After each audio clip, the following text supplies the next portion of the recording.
All right, welcome everyone once again to the latest I4CP Next Practices weekly call. Great to see so many folks joining us here on this Thursday morning as we gather every Thursday for this event series. Great to see some new faces, great to see some returning names that I'm familiar with. Do me a favor and please open up the chat. If you haven't already, please introduce yourself there. Let us know where you're dialing in from today, what organization you're with, whatever you'd like to share. We've got folks dialing in I've seen from Canada and Florida, Massachusetts, Seattle, really all over North America. We usually have an international audience as well. So if you're from Europe or Asia, it's a little bit later for you, obviously, but would love to hear from you over in the chat. And then please keep the chat open. We'll be using that to get your questions throughout the call today. If you're not familiar with I4CP, we are the Institute for Corporate Productivity. We discover the people practices that truly drive high performance. We do that through a few different means. Our research, where we study all areas of human capital, really focusing on what high-performing organizations do more than their low-performing counterparts. You see how we define high performance here in the upper right-hand corner. We're also all about community and networking and peer connections. That's the other significant value that we provide to our member companies. Here's just a small sample of our members. We have several hundred member companies. You see they span really all industries. We've got some really big noticeable names like Amazon and Microsoft and Accenture, and then maybe some companies that you're less familiar with, even though you probably have used their products and services over time. If you're not a member organization, if you work with a company that you think it doesn't have full access to all the benefits that I4CP provides, just reach out to us after the call if you'd be interested in learning more. If you are with a member organization, super happy welcome to you on the call today. We love seeing as many of our members on these Thursday calls as possible. So simple agenda as it is every Thursday. I'll be running through some reminders and some quick announcements, and then we'll get to the meat of the call with our special guest who we'll introduce shortly. But today I am honored to be co-hosting with my colleague, Carrie Bevis, who's our Managing Director of Communities and Partnerships. Good morning, Carrie. Good morning. Good to be with you today. You'll be driving the conversation with our guest here in just a moment. I wanted to note, again, this call series occurs every Thursday, same time, same place, 11 a.m. Eastern, 8 a.m. Pacific. You see some of the guests that we'll be having coming up next. We'll have Rachel Russell from Microsoft on their approach to flexible work next Thursday. We'll have Celeste Warren from Merck & Company the following Thursday after that, and then you see the calls that follow on after that. One thing I wanted to note about this call series is that two things really. I encourage everyone to register. When you register, it'll get on your calendar. We do record these calls, and that's important for two reasons. One, if you miss one of the weeks and you're interested in catching up with it later, you can certainly do so through our recording archive. And then something new we're doing this year is what's at the bottom. We're taking the meat of the call, the interview portion, the discussion with all of you, and putting that out on all the podcasting services. It'll have a slightly different intro, more appropriate for a podcast recording. Won't have any of the slides. It'll be audio only, but we are putting that out there, and we've preloaded it with some of the episodes from last year. This one, for example, from today will go up sometime next week. So it just gives folks another means to consume these events. Speaking of events, our big event of the year is our Next Practices Now conference, which occurs this year in late March. It's always in the month of March, except, of course, for those couple of years during COVID. But we've moved on from that. Last year, we had a great conference, once again, gathering at the Fairmont Princess in Scottsdale, Arizona in March, and we're looking forward to doing so again this year. You see here a sample of the outstanding speakers, thought leaders, book authors, CHROs, and other HR leaders. This conference is great too because there's no vendors, no one there, there's no expo. It's just peer connections and outstanding thought leadership. Carrie, I know you've been to this conference several times as I have. What are your thoughts and how excited are you for it coming up? I am beyond excited. We like to tout that it is the best HR conference out there for senior leaders as voted on by all of you, but I also think that it is the most fun conference out there. I get to work really closely with our marketing and our conference team, and they always have a lot of surprise fun things. They really make it a party. And I'm very excited about this year's theme. We're keeping it all a little bit secret for those that can join us there in person, but I hope to cheers to all of you that can. Yeah, absolutely. I second all of that. And I'll note that we're already seeing record numbers of registrations. I think last year was great. We approached record numbers, but I think at this point, people are really itching to get back out there in person and join us at this kind of an event. So looking forward to it. Also wanted to note something that folks maybe aren't as familiar with I4CP4, and that is our executive search service. We obviously know a lot of great leaders, a lot of great up and coming leaders in the HR space. And so if you have a need for hiring a CHRO, a leader of DE&I, a talent leader, a CLO, a head of talent acquisition, any of the core areas of HR, we can help with that because we have a lot of connections and do have a service that we provide, I4CP, Human Capital Executive Search Function. So just wanted to share that with folks. If you're not familiar, most people know I4CP for our research and for the community that we provide, but we do have this additional service as well. And then my last announcement is to remind folks, as I did last week, of our 2023 Priorities and Predictions Report. This is annually, usually our most downloaded piece of content. We interview and survey all of the members of our 6 different boards. We have boards that are based on sort of high-ranking titles for individuals. So your CDO, your Chief Learning Officer, your CHRO, and so on.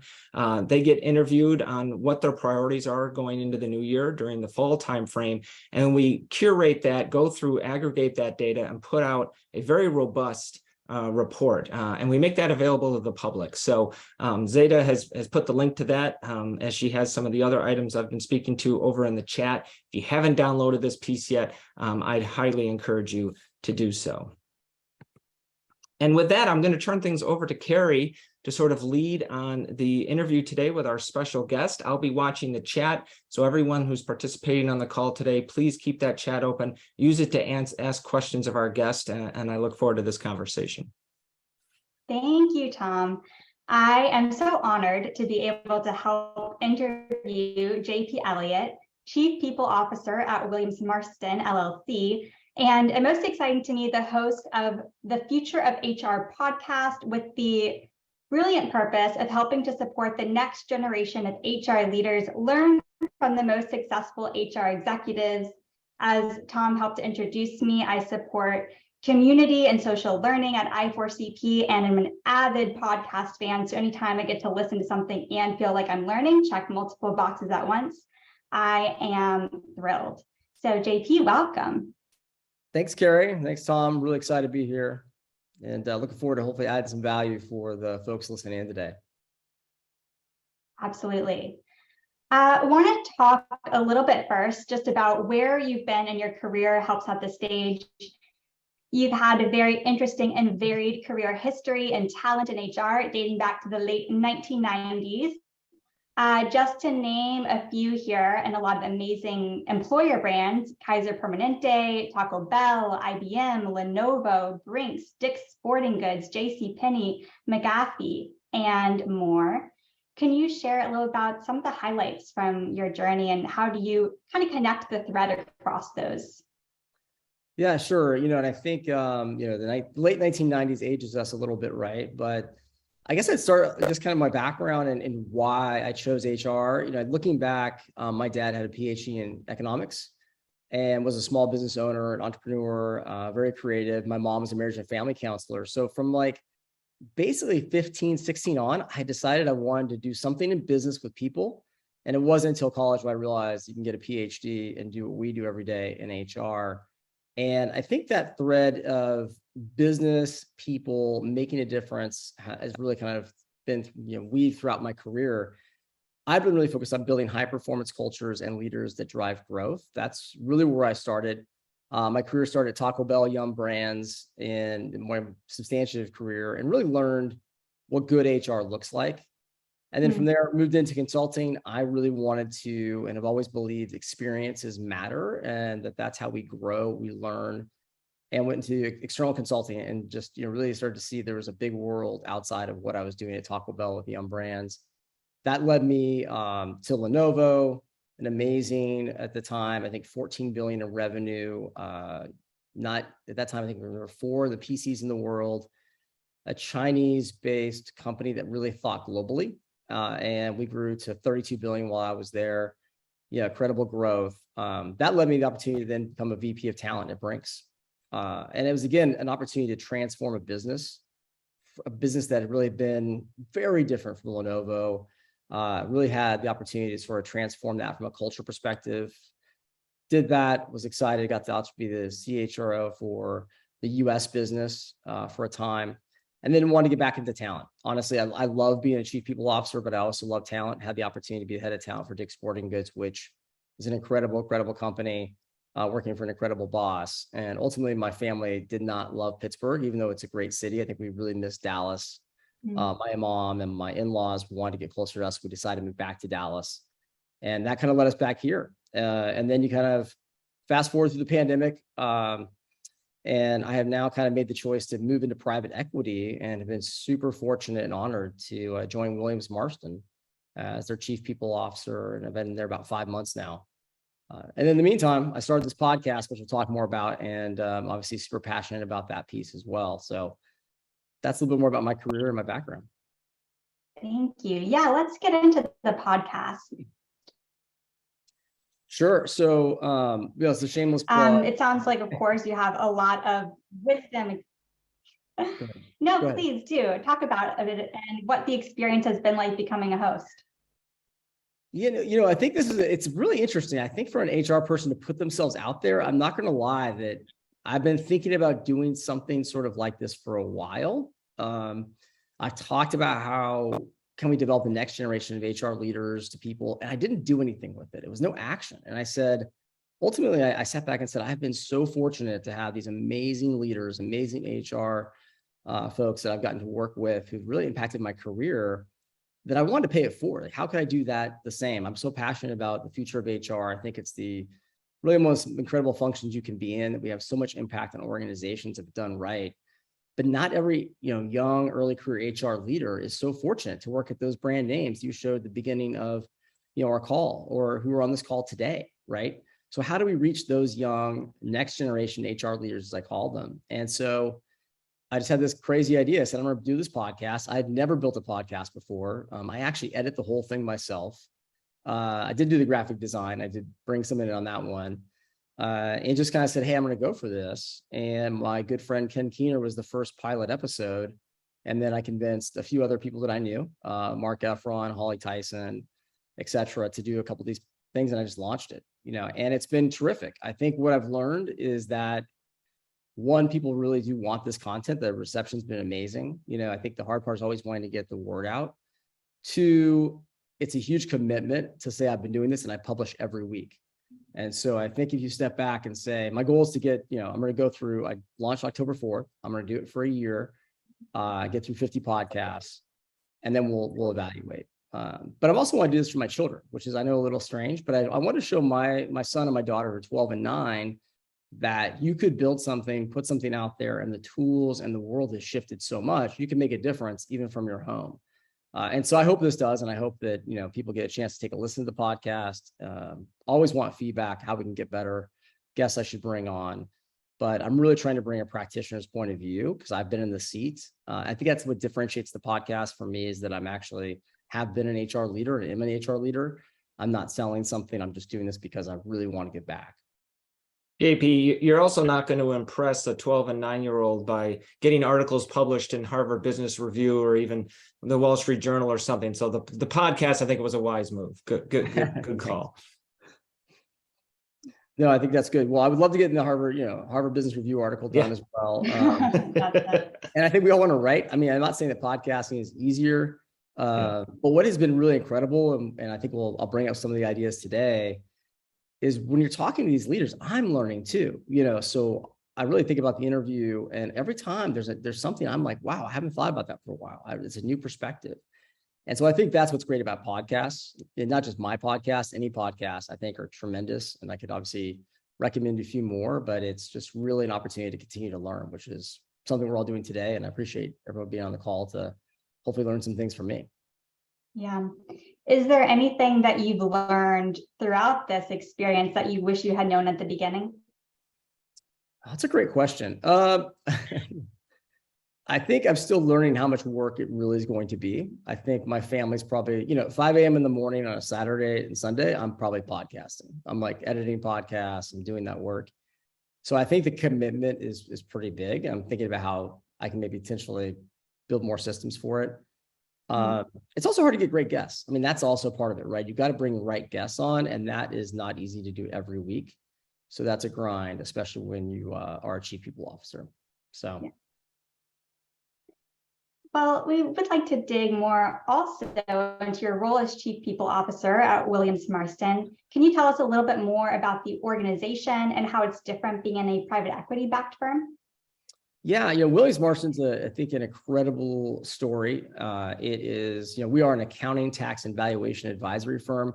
We are CFOs, trusted advisors. If you have complex accounting challenges that really, frankly, a lot of accountants or even sometimes the big four can't solve, we are there to help you do that. And it's founded by two incredible leaders who really understand the industry, who had the vision of bringing on a people-first culture that really only hired the best of the best, and really in some ways building a McKinsey of our industry. They've had incredible growth, and then a recent PE investment that I think is going to help really accelerate that. And so we're only about 230 or so team members and professional consultants now, but our plan is to grow that rapidly over the next 4 or 5 years and continue to build out the market. So it's a really different challenge from a chief people officer perspective than if you're in a big company, because we are building the plane while we're flying it, and there's infrastructure you've got to do, and you're thinking differently about that. But what really drew me to the firm were the two co-founders, the really how focusing on their core values, and then honestly just the industry is something I align to. I've been in professional services. I totally understand what we're doing, and we really are solving really complex challenges for our clients. And I think that's just terrific. So it was kind of a trifecta for me, which is why I was excited. The second piece is being private equity held. I think, which is, I don't have the exact stat, but if you look at private equity owned companies, it's really increased in the last 5 years, right? So I think there's over 9,000 companies that are private equity owned. And I'm sure there's a few on this call today that work in PE-backed firms. I would say that, the big difference here is that when you think about private equity, they're very focused on value and value creation. And so what I like about it, frankly, it's about what really matters. And I think a lot of times in HR, we can, we might lose sight of what we're trying to do with the organization, because we need to make sure the organization's got the talent and capabilities to win. And so what are the actual HR people initiatives that are going to drive that? And so the focus on the PA firm is really around doing that. And the PE firm that's backing WilliamsMarston is an incredible PE firm, and their values are very much aligned with WilliamsMarston. And so we're going about this the right way. The other piece I would just say is it's very fast paced. So there's not a lot of bureaucracy. It's like, hey, let's move, let's get things done. If it doesn't work, let's fix it. Let's do the next thing. And I think that's exciting as well, especially if you want to make a big difference like I do and focus on impact. So it's been super fun. Really enjoy it, but happy to answer more questions around that piece if people have that. Yeah, glad to hear that you're busting some moves over there. Tom mentioned our priorities and predictions report at the top of the call. So we've been really interested to hear what some of our guest speakers and many of our members are thinking about as their major initiatives, kind of big bets for 2023. What are a couple of the things that you're focused on in the new year? Yeah, for us, because we are so focused on growth, it's really about building the organization that can scale. And, that sounds fancy. That means lots of things. Some of that is policies, programs, guidelines. It's also about talent. It's also about making sure we've got the right talent, the right people, that we're looking to build out the right roles that are going to help us be able to scale quickly. And so that, org design is a big piece of this. That's one aspect of it. The second piece, which I think, we're in a highly competitive talent environment for accountants. And there's actually been 2 articles in the last month on Wall Street Journal about how hard it is to hire accountants. So if anyone's got young kids who are going to school, I think it's a great idea to get a degree in accounting. It's going to help you for a long, long time, good job security. But we've got to continue to make sure that we're the employer of choice in our area. We're not competing against the big four. We are a smaller firm, so people are looking for that. But we're continuing to look at how do we make that employee value proposition, just outstanding. And frankly, a place where people can grow their entire career with us. And that's a difference as well, because progression is so important in professional services firms. We want to see that. And we recently had 22 promotions this year, which was fantastic to see. Biggest promotion class ever. And I think it's a testament to not only the culture, but just the quality of talent we have in the organization. So those are the two big areas for me this year. Great. Let's click into that piece around promotions. We are curious, what capabilities have you seen differentiate your best talent management leaders over the past couple of years, and maybe even how that's shifting looking at the next couple of years? Yeah, I think it's it's a really interesting question. I think because I guess I'm a chief people officer now, but sort of everyone's got a spike, right? You may have come from compensation, or you've been more of a generalist your career. I've been more on the talent side and OD side, so I've got a pretty strong opinion about it. And the first thing I think goes across all HR is you have to have high business acumen. You have to love the business, know the business. You have to identify the business. And frankly, if you're a great talent leader, you're talking about the business, people won't even know that you're in talent. They might think you're actually, one of the business leaders, right? That's the greatest compliment you can have. So that's number one. I think the advice though is how do you learn that, especially for next gen? It's something we'll probably talk more about in the podcast is, it's not enough to be able to read the P&L. It's like go on a sales call, spend time with leaders, or, ask them what really matters. Go to the plants where you're making the products, go visit customers. You have to get closer to the business than just sort of looking at the P&L and understanding it, theoretically. I think that's really, really critical. Number two, to be great in talent, you have to be able to translate the business needs into pragmatic, practical solutions.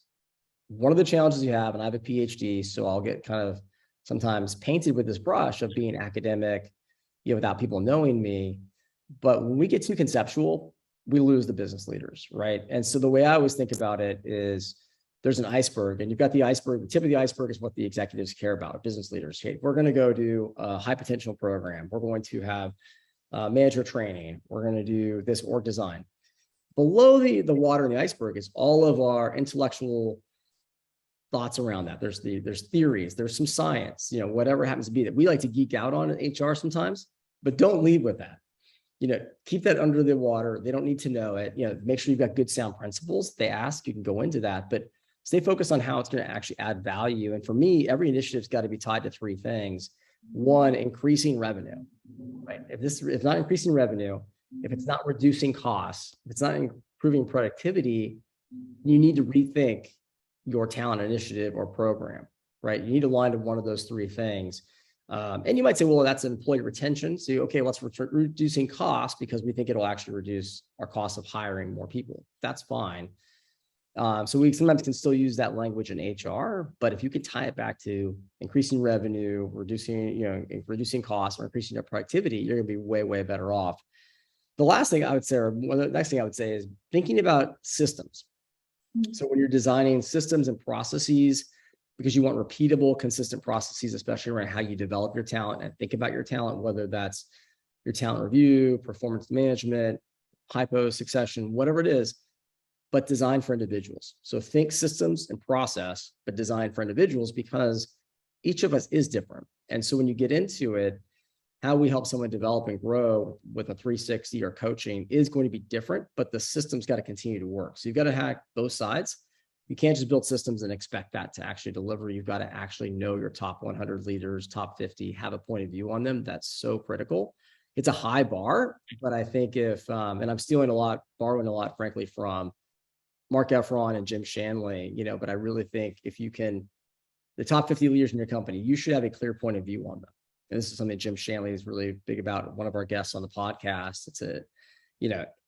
Can you actually say what their strengths, their opportunities are, what their capabilities, and where you see them going, and say that in a concise way. But that's our job as a talent leader. The other piece I would say is, be data driven. Of course, that's really important. Understand how the data can help you tell that story. Be intellectually curious. So continue to be on calls like this, listen to other people, look at new technology, experiment. And the last is have a point of view and the courage to speak up and really say, hey, this is what I think matters, how we should do it.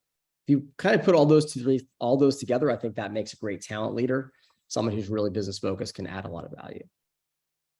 On that point of having a point of view and tying that back to what you mentioned earlier, the employee value proposition, Judy in the chat, Judy recently joined I4CP. So, hey, Judy, she asked, if you're a relatively small firm, have you actually drafted a formal employee value prop? And if so, can you give words to that? Can you share that?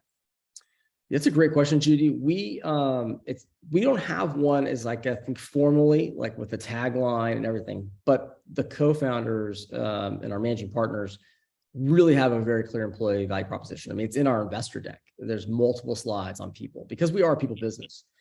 And so I don't know if they really worked with anybody. We've started having this conversation, but they've really thought through, for us, it's really about career development. So one of the reasons you would come for us to work at WilliamsMarston is that if you were in a Big Four audit practice, you're now going to work on lots of different things: pre-IPO, complex accounting, technical memos, mergers and acquisitions, all kinds of things. So now your career becomes much more broad, right? And that's one of the big pieces for us.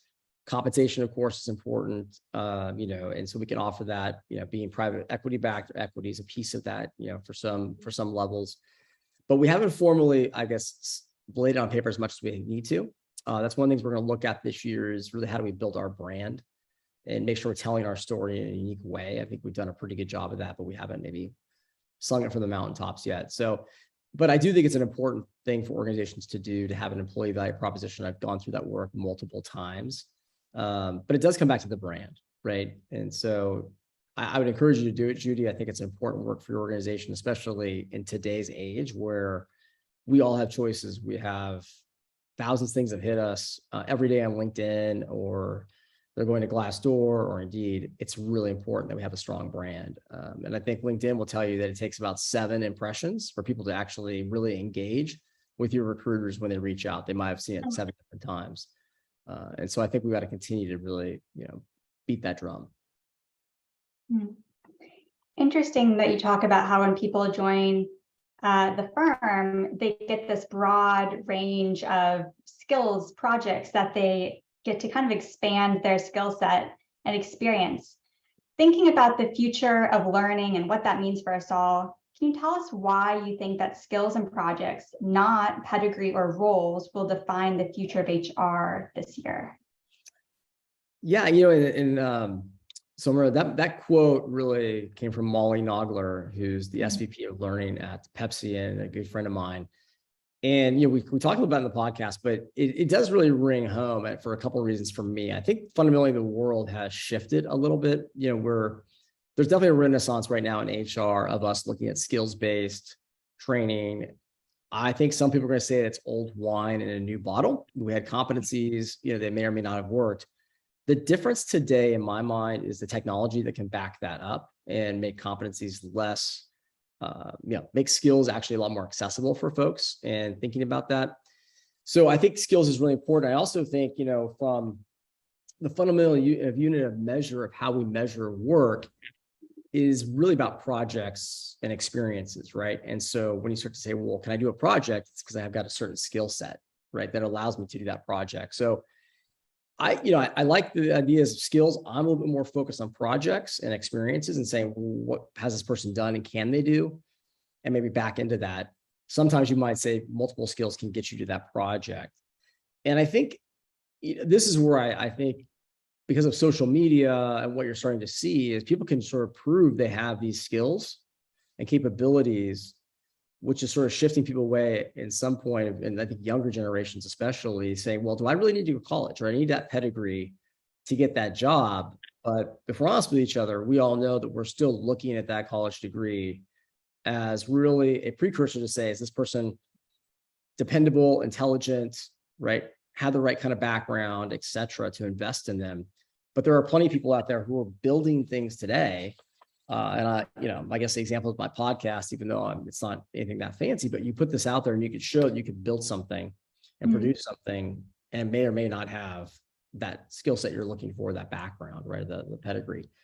So I think that it's really about how you can execute and deliver is what's really important there. And so I guess I would just step back and say, if you're thinking about skills and looking at this, just look at it with a critical eye and go back to, are you increasing revenue, costs, or adding productivity? And then how does this be pragmatic? And maybe it's more about projects and experiences and maybe not having a massive skills database, right? I think you just have to sort of think about this pragmatically. That's just my 2 cents. One of the things that came up, JP, in our research on skills databases, which I led here at I4CP, is that often what you want to capture in there in the employee profile isn't just their skills, but also, like you're saying, their experience, their successful projects that they've either managed or been a part of, not just at that job, but prior.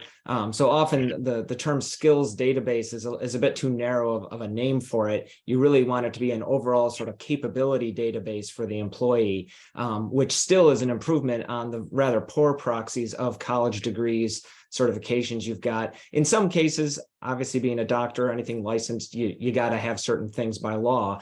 But beyond those kind of roles, I think you're spot on that focusing on projects, experiences, and skills, those areas is going to be a much stronger way to go going forward. Yeah, Tom, and I think, we can all it's easier to invest or make a bet on somebody who's in the organization, right? And we know their skill set. We kind of have a little bit of a reputation on them. I think it's a bigger leap to hire somebody externally who maybe hasn't done that job before, right? And there's reasons why we're risk averse for that. And so I don't think anyone's saying, throw the resumes out and pedigrees and experiences out on a resume. But I think what we're saying is if you want more of a diverse workforce and you want to expand your horizons, is to look at the whole person, understand what they've really done, and understand what they can deliver. And maybe even bring that into the interview process. I always love to say, hey, why don't you do a presentation for us, short presentation, something you've already done. Maybe it's non-confidential, but walk us through the work you have done and your thinking. Right. Because that's going to help you understand, can they actually deliver in the role you're going to have? Yeah, it's a lot more of an intentional interview process. It's not about throwing the degrees out the window, but just sort of rebalancing things a little bit, balancing down the degrees and the importance of it, not eliminating it entirely. Exactly. And there's a lot of stories when you think about people who just joined a great organization, a big organization when they were early in their career, who've risen up and just done great. They didn't get an MBA, they didn't get a PhD, they just delivered, right? And they were smart and they worked hard and they did great, So there's plenty of those stories. I think now it's just kind of starting to happen a little bit more at scale.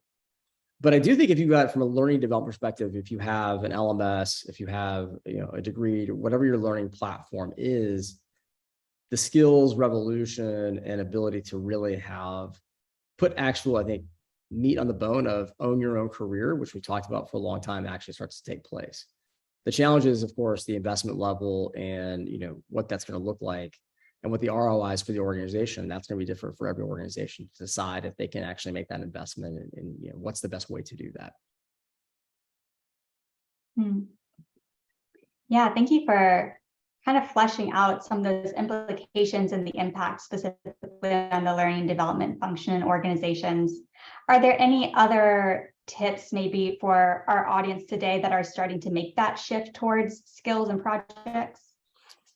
Yeah, I guess for me, a couple of things I would say is it's really kind of coming down to what does the business really require and need, right? And so I would start with, and it might be at a business unit level, a functional level, or enterprise level, because sometimes it can get a little too much. But I would start, what is the business really? What are the 3 to 5, not too many more than that, critical capabilities that we're really looking to develop that will make a difference? And then how do we start to make sure that we're building those capabilities for the teams that we have that do that work? And you can do this from culturally. It can also impact the entire culture. If you're all moving to be more customer focused or human-centered design focus, et cetera, you can leverage that as a culture change initiative. But you also then can identify the skills and then the learning that goes with that. The trap, I think, in the skills-based conversation today is trying to get everything down on paper. Where the competency models of the past failed is it was trying to actually capture every competency. Yeah, and it becomes, it's overwhelming, frankly, and it actually loses its value because we just aren't able to focus on that much stuff truly. So I think just being really laser focused, like, hey, our software engineers, we need to make sure that they have these skill sets. They need to understand what Chat GPT is, or AI is going to impact us, or is it Python, or et cetera. If you're in data analytics, it's Python and R. Okay, great. Those are our capabilities, but then what does that actually do for us? So you have to kind of just can't get past skills into what does it actually translate into the business. So that makes sense. And then the trifecta is the business has an impact. You've got the right skills identified, and the team members, employees are like, this is awesome. I'm learning, I'm growing as well. You got to get all three of those kind of working in a Venn diagram, to really have the impact you're looking for. And technology can do that. The technology can help you do that. Absolutely. And a lot of the podcasts talked with Molly and I was around the technology piece. It's a huge component of what chief learning officers are now doing today. I like the emphasis on the practical side there. That's something that in a lot of the organizations we've talked to, they've been focused there as well. That I think some organizations went really deep on really complex competency models, and some of them now are not ditching those entirely, but putting them a little bit on the back burner to focus more on the skills, the projects, the task, the experience level, for a couple of reasons. One, just simply being business leaders who aren't in HR, their eyes sometimes glaze over when they hear competency models. They don't really know exactly what we're talking about or how it ties to their business results and their outcomes. Whereas things like skills, projects, tasks, experiences, not only can they understand that, but everyone in the company can understand that. Like every employee understands what a skill is, really. You use the word competency and you've lost some people. So I think that comes up sometimes as well. Yeah, and a lot of times the competency models themselves, when we all have competency models. We may have leadership value principles. Leadership, yes. Principles, or a success model, whatever you want to call it. We can get a little convoluted, right? It's sometimes not as clear as we'd like it to be, but the competency models typically would have too many things inside there. Yeah, I was just talking with a company yesterday that's making this pivot to skills sort of being their new currency. They're keeping a competency model in place, but they've reduced it down to 5 core leadership competencies. Super simple. So they're not ditching it entirely, but they're simplifying and then making that sort of pivot. I do have one. Go ahead. Yeah. Well, last point of this talk. I think ultimately, the lens you need to put on for anything we do in HR is we're here to help change behavior. And so will this change behavior, right? And will this impact the business? And we are notoriously tough to change, right? We all have New Year's resolutions, and maybe some of us have already gotten off the wagon, or we hire coaches and things like that to help us work out. So we have to be really clear just that we're not trying to bite off more than we can chew, and that we're really thinking about how do this help, and how do I change people's behavior around this? And is the right behavior you want to be rewarding, and how does it help the organization? So I think we can get a little bit excited about our programs, but the business leaders will glaze over and say, wow, we might think we've designed an amazing LMS with all this training. And now hey, look, everyone's taking training. We've had, 5 hours of training per person in this organization in the last month. And a business leader might say, well, that's 5 hours. They're not focused on the business. And so we have a different mindset. It's like, well, if that's helping the business, they're excited about it. But if it's just they're doing training or learning their skills, they may not see that, that link. And we have to either help the business leader see that link, because it probably is there, or just make sure that that link is just so explicit that no one has to even question it. Yeah. I have gotten one question, a direct message question in the chat from our head of research, Kevin Martin. He was wondering, with regard, you've emphasized the importance of tying all talent initiatives to revenue, decreasing cost, increasing productivity. In this new world of work that we're now in, have you seen any changes in how you would define productivity, perhaps, either yourself or from some of the guests you maybe had on your podcast? Yeah, I'm not an expert on productivity. I think, I4CP would be a little bit more the expert on productivity, because I haven't studied it to that degree. What I think, and again, it's in a perspective, is that really when everyone is really productivity is defined by the individual. Are they getting that work done? And now the unit of measure is probably that manager, especially for knowledge workers, right? It's so hard to know if someone, an HR journalist, is a really productive HR journalist or not, right? And that's what makes a lot of this can be subjective. But to me, people have been more the productivity has been the same. I think results have been the same, but I know there are business leaders who in the popular press and articles maybe disagree with that, right? But I'm not the best judge of that piece. But I think flexibility is here to stay. I think if you take that away from people, you're, really just at your own peril. I think that's the main message when you read through everything and all the articles. And we'll be talking about hybrid work for the next 15 years, like performance management. It's basically the new performance management conversation. Like there's hybrid work and remote. The reality is people want flexibility and they still want connection. They just want it when they want it and they want to work where they work best. And I think that's the organizations that can deliver that will win in the marketplace. Yeah, 100%. And that's something we really believe at I4CP. It's critical to the employee experience. We've seen that it hasn't really hurt productivity throughout the pandemic. And you touched on culture earlier, and of course, being in a flexible work environment vastly impacts the culture. So when it comes to building and sustaining a healthy culture and a world-class employee experience, how do you think human-centered designs differentiate and help secure talent in 2023? It's a great question. I think I really honestly believe that we always thought about wellness and health. It was there. It just was sort of in the background.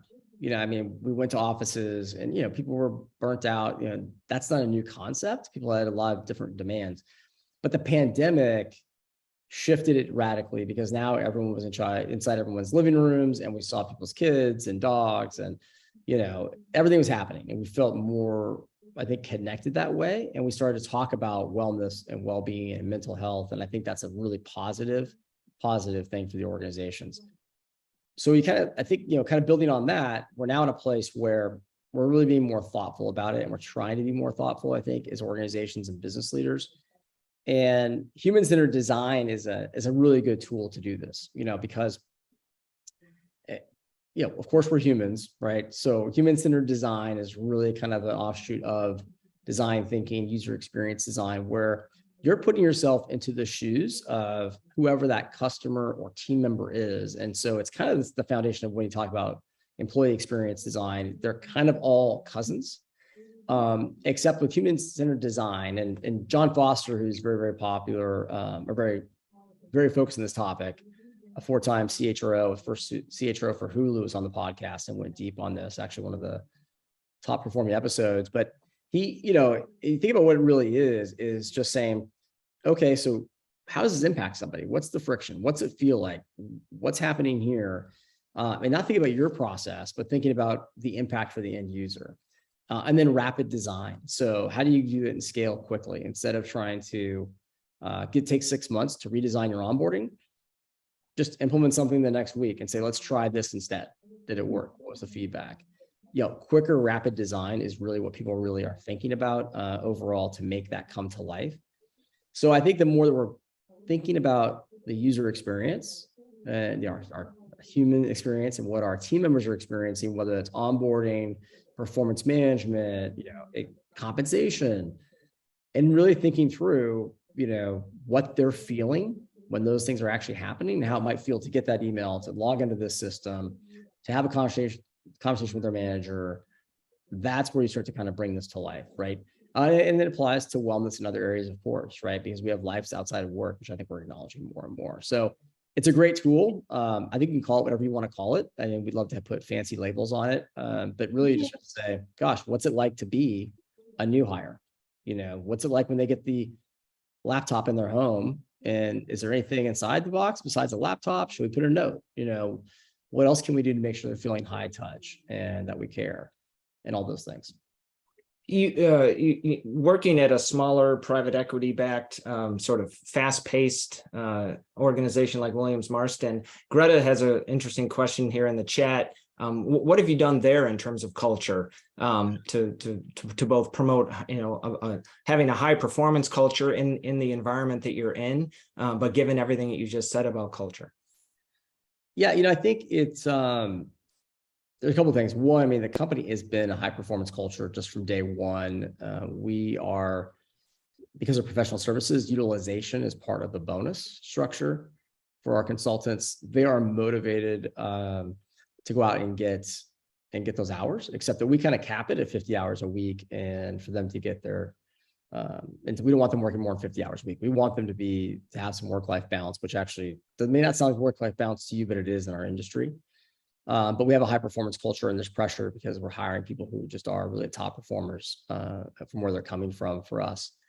The second thing, we have a very, I would say we got some work to do on. We've got a performance review process. We have calibration sessions, a lot of conversations, because we are in a project-based environment. So not everyone works with one manager. So we want to come together and really align on how people are performing, and we give them that feedback, right? And so that's all captured. And so that's driven the high performance culture there. The rest of that, I think, we are smaller. So we're hybrid, but we are across the country. So we're really kind of leaning into communications more town halls, practice calls. We have a lot of happy hours that happen, kind of we call connectivity events. We're looking to expand that in 2023 and really continue to build it out, because we've grown pretty fast over the last year. And so that's one of our challenges, how do we kind of stay connected while we grow and build that culture. But that's what I've looked at. I think it's really around communications, great onboarding. That's another focus for us this year, to really kind of elevate the onboarding, enhance that, make that better. And really think about onboarding from a relationship perspective, which is actually one of the things that Kevin talks about in his book, which is we're showing right now. Yeah. And we talked a little more about that actually, because he's going to be a podcast guest host in a few weeks. But, I think it's an important piece. We always think of the mechanics of onboarding. We miss the idea of, well, how many relationships did they develop, right? People will leave if they don't feel connected. And I think especially when we've been remote, it's hard. That's a hard. Yeah. We've seen plenty of that, whether it's because of remote and hybrid or just other aspects of getting burned out these days. Obviously, attrition over the past year and a half has been high in a lot of organizations. The conversation's been flowing so well, JP, but I did want to pause here. We've got about 10 minutes left, but we did have a poll question lined up for today that I'd love to get participants on the call to react to. And this is one that you had asked us to run. What capabilities will be the most important for HR leaders to develop over the next 5 years? And I asked folks on the call to maybe limit your responses to only 3 choices, up to 3. So pick your top 3 from what's shown here and let us know your thoughts. We wanted to have this question around HR leaders themselves. We've been talking about the organization, how HR supports the organization on lots of different dimensions. But let's focus for a moment in our time left on HR leaders themselves, folks that are on this call. What's going to be most important for you to develop and really focus on over the next 5 years? So let's give folks another few seconds to chime in. The votes are coming in.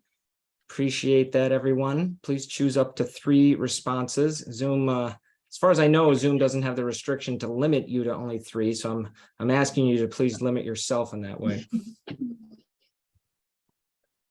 All right, I'm going to end the poll and share out the results. And I would love to get JP and Carrie your reaction to what you're seeing here. It's a pretty broad spread, actually. Yeah, and I think just because I know you'll maybe put this into a podcast later. So what capabilities will be the most important for HR leaders to develop over the next 5 years? Human-centered design, 56%, people analytics, 51%, business acumen, 39%, organizational job design, 43%, change leadership, 55%, technology, 22%, coaching, 23%.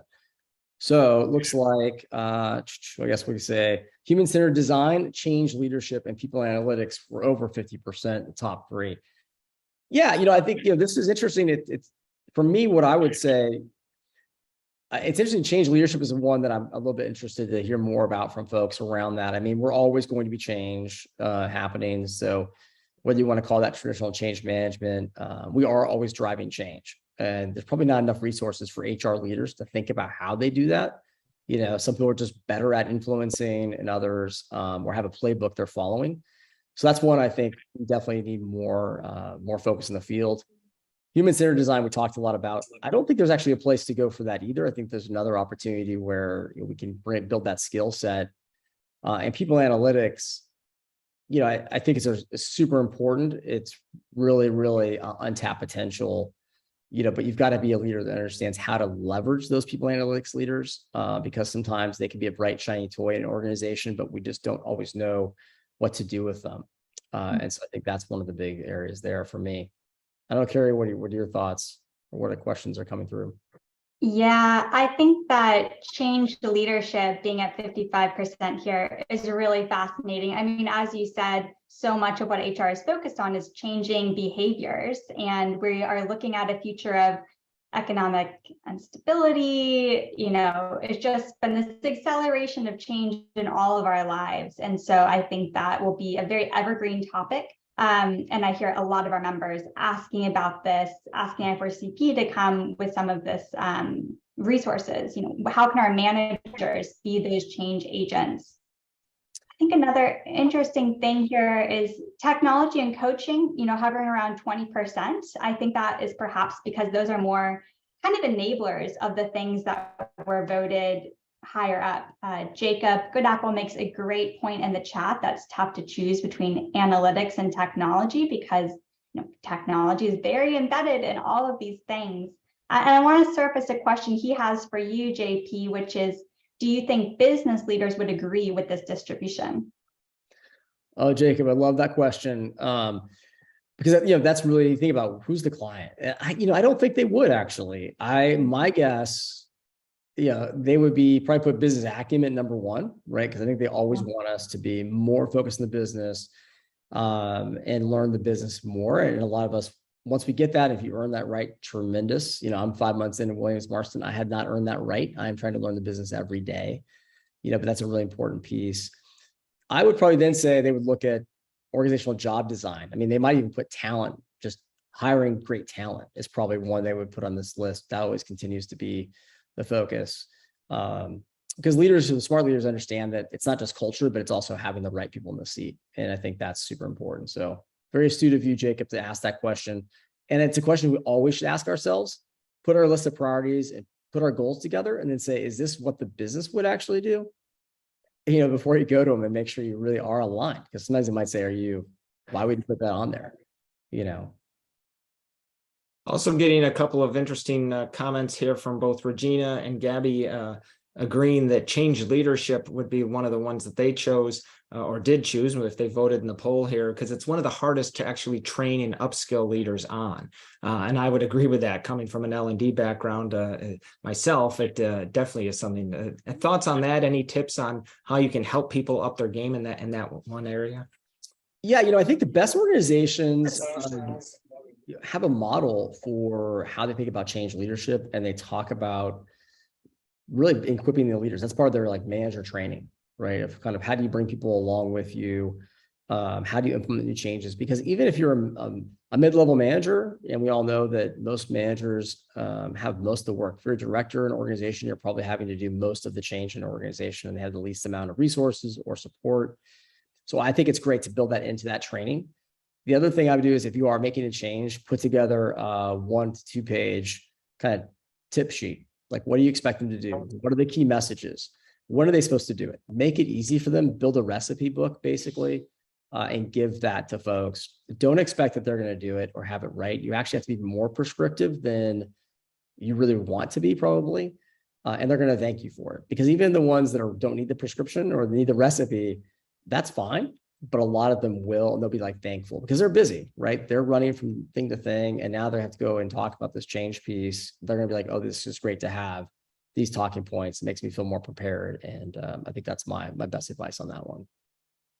Yeah, good added point here from Gabby, that a lot of those kind of practices are usually geared towards, say, mid-level managers, project managers, not so much for upper leadership. And maybe we need to circle back on that sometimes and provide some of this coaching and tools for upper leaders as well.